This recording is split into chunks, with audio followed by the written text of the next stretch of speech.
خواب ایک حقیقت ہے اور یقیناً آپ کو بھی کبھی ڈراؤنے کبھی اچھے خواب آتے ہوں گے۔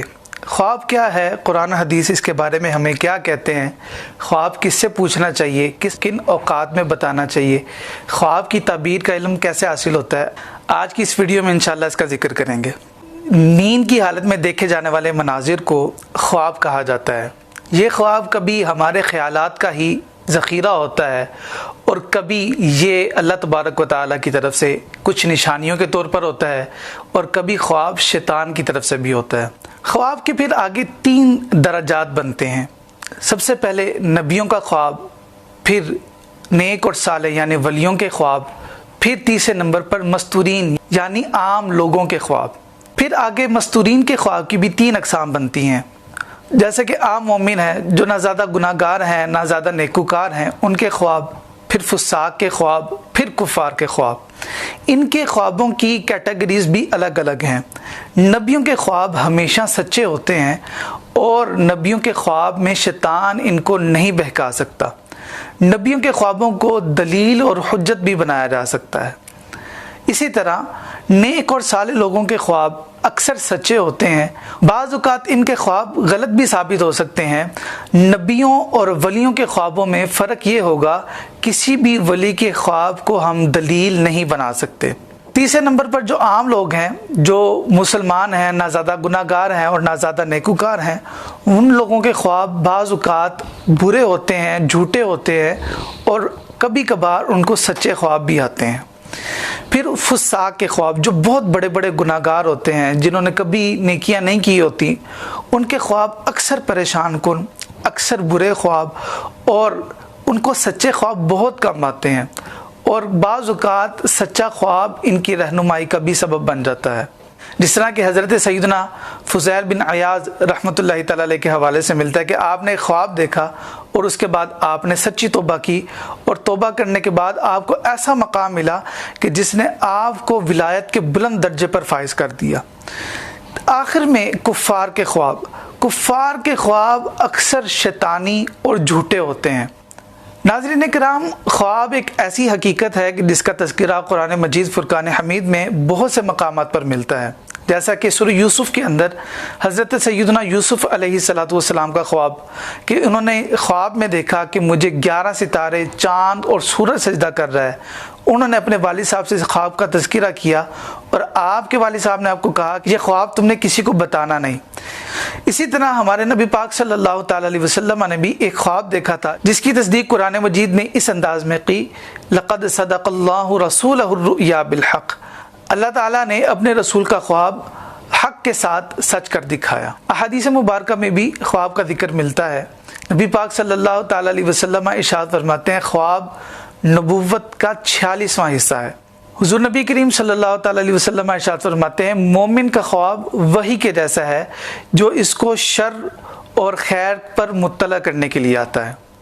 خواب کے ذریعے بعض اوقات ہمیں کسی ایسی بات کی طرف اشارہ کیا جا رہا ہوتا ہے کہ ہم اس کام کو چھوڑ دیں یا اس کام کو اپنا لیں، تو لہذا جب بھی خواب دیکھیں تو صاحب تعبیر، جس کو تعبیر کا علم ہو، اسی کو اپنا خواب ذکر کریں۔ آج کل کے دور میں لوگ اپنے خواب ہر ایرے گیرے کو بتا رہے ہوتے ہیں، یہ انتہائی نقصان دہ بات ہے۔ اپنا خواب کس سے ذکر کریں، اس کے اندر کن کن علامتوں کا ہونا ضروری ہے۔ سب سے پہلے اس کو قرآن پاک کی آیات کا علم ہو، تفسیر کا علم ہو، حدیث کا علم ہو، حدیث کی شرح کا علم ہو، یہاں تک کہ اس کو عربی گرامر کا بھی علم ہو، تب جا کر اس طرح کے بہت سے علوم کے بعد اس کو اجازت ملتی ہے خواب کی تعبیر بتانے کی۔ لیکن آج کل اس بات کا خیال نہیں کیا جاتا۔ خواب کا ذکر کن سے کریں؟ سب سے پہلے تو خواب کا ذکر کرنے کے لیے دیکھنا ہوگا کہ وہ بندہ کتنا متقی ہے، 5 وقت کا نمازی ہو، صوم و صلات کا پابند ہو، نوافل کی کثرت کرنے والا ہو، گناہوں سے بچنے والا ہو۔ ایسے شخص سے اپنا خواب ذکر کریں۔ دوسرے نمبر پر وہ مرد ہو، عورتوں سے اپنا خواب ذکر نہ کریں اور اپنے دشمن سے کبھی بھی اپنے خواب کا ذکر نہ کریں۔ بعض اوقات صحیح خواب دشمن کو بتانے سے تعبیر الٹی ہو سکتی ہے۔ خواب کن اوقات میں بتایا جائے؟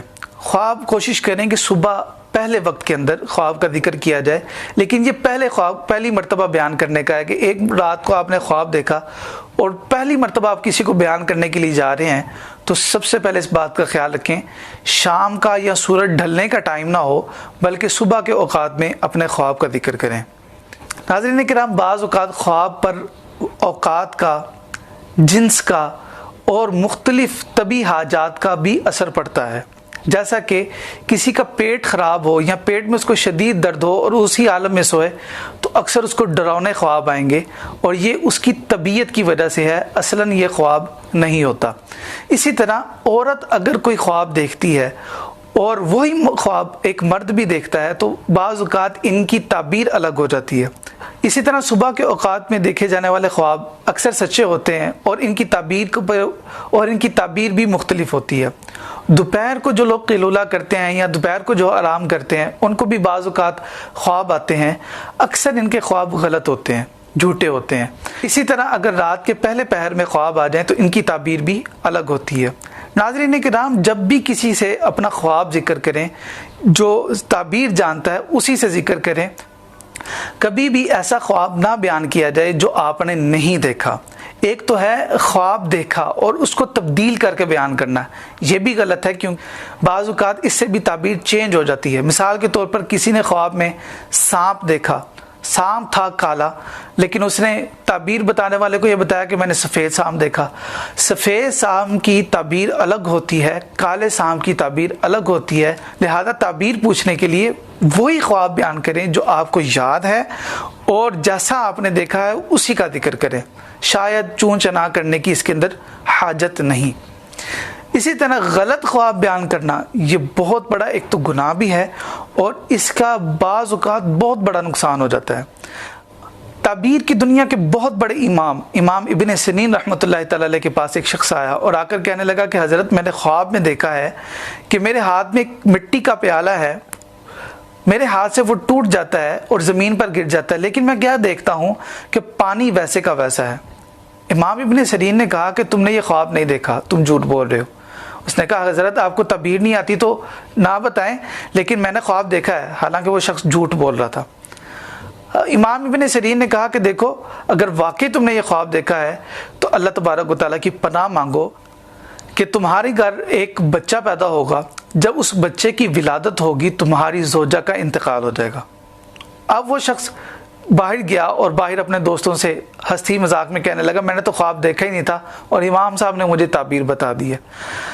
لیکن چند ہی ماہ کے بعد اس کے گھر واقعی ایسا ہوا کہ ایک نومولود بچہ پیدا ہوا، اس بچے کو جنم دیتے ہی اس کی زوجہ کا انتقال ہو گیا۔ تو لہذا جھوٹا خواب بھی بیان نہیں کرنا چاہیے۔ یہ بہت وسیع علم ہے کہ امام جعفر صادق، امام ابن سیرین اور بہت سے بڑے بڑے فقہا اس علم کو حاصل کرتے رہے ہیں اور اس کے اوپر ان کی کتابیں بھی موجود ہیں۔ کبھی بھی خوابوں کی تعبیریں انٹرنیٹ سے نہ دیکھیں، کیونکہ بعض اوقات آپ کے حالات اور واقعات، آپ کی عمر، آپ کی جنس کا بہت زیادہ آپ کے خواب کے اوپر اثر ہوتا ہے۔ اگر آپ ایسا نہیں کریں گے بعض اوقات آپ کو بہت زیادہ نقصان بھی اٹھانا پڑ سکتا ہے۔ ہم یہ جو سنتے ہیں ہمارے کاموں میں بندش ہے، بعض اوقات جھوٹے خواب بتانے کی وجہ سے وہ بندش ہو جاتی ہے۔ لہذا ہمیشہ سچ بولیں، سچے خواب بتائیں، اور اگر آپ کے کوئی معبر نہیں مل رہا، کوئی تعبیر بتانے والا نہیں مل رہا تو اس کو اللہ پر چھوڑ دیں۔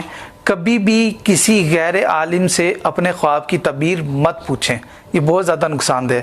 اللہ پاک مجھے اور آپ کو بار بار خواب کے اندر مدینہ دکھائے، خواب کے اندر خانہ کعبہ دکھائے، خواب کے اندر نبی پاک صلی اللہ تعالیٰ علیہ وسلم کی زیارت نصیب فرمائے۔ اگر آپ کو خوابوں کی تعبیر کے اوپر مزید ویڈیوز چاہیے تو کمنٹ میں ضرور بتائیں، اور ہمارا چینل ضرور سبسکرائب کریں اور اس کو شیئر کریں۔